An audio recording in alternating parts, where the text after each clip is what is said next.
East is an invitational event, so you need to be invited in order to go there. We had the top 25 extreme kayakers in the whole world. It's true that it was an extreme competition in a really one of the most well-known pieces of whitewater in the world. Not only because the rapids are big, also because they can be dangerous.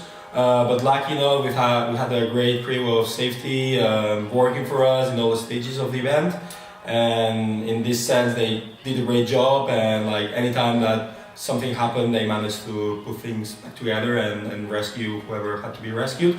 So in this direction, I think that the crew of safety did a really good job, and thankfully like nothing bad happened.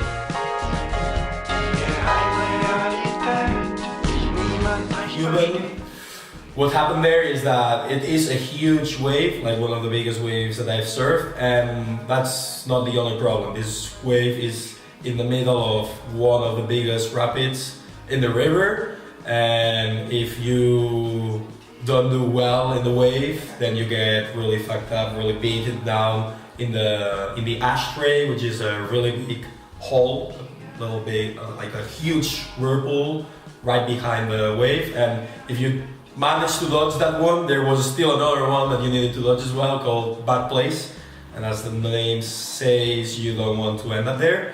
So it was not only that it was a huge wave, it was what was lying behind that made us a little bit nervous. It was also really hard to get onto the wave. Like even some of the best paddlers in the world didn't manage to make it on the wave so they could actually start competing. So all that stage was pretty hectic, and it was a pretty full-on way to start the event. Especially knowing that the next stage 2, would be on that attachment, which was even more scary.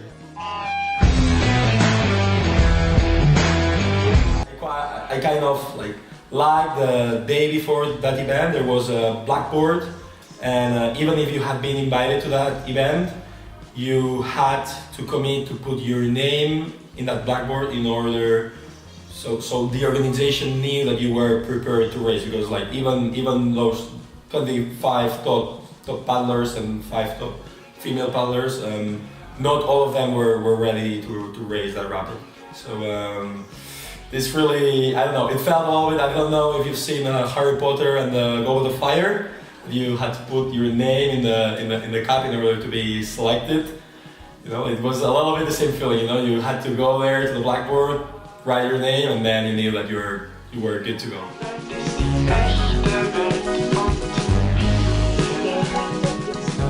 So stage 2 was the giant watercross in Dutchman.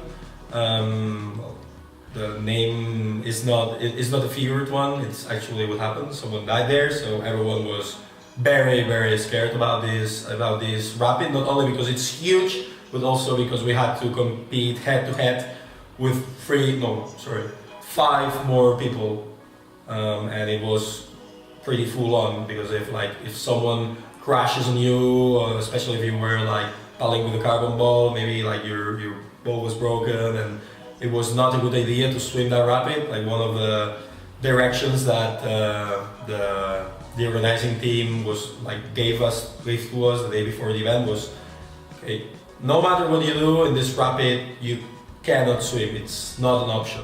You can tell that it was really full on, because most of the favorites, except Dave, who managed to pull off a second or third place in the end, all of us were kicked out in the first round.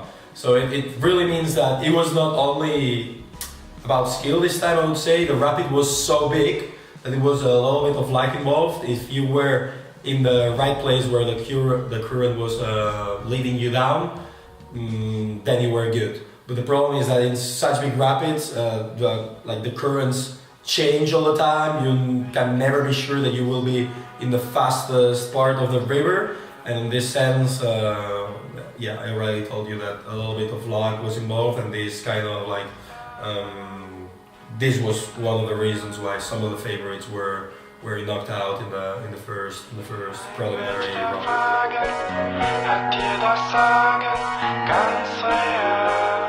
Something special about this event is that this rapid in specific will be gone because of this dam that is being finished in the Nile River. So it was a little bittersweet, this event, in this sense. It's everyone's favorite wave in the river, and we knew that it was probably the last competition that we would be able to hold there.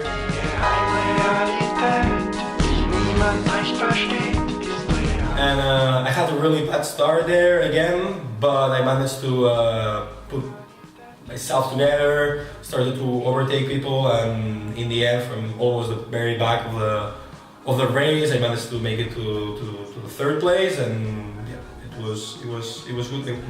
I'm quite happy with the results, especially after this bad start, that I managed to get back to the top three. So it was good. Once the competition finished, there was of course a feeling of like relief to see that everything had gone well and nothing had happened. That we actually had like lots of fun, because it's scary, but it's still really good fun to paddle there.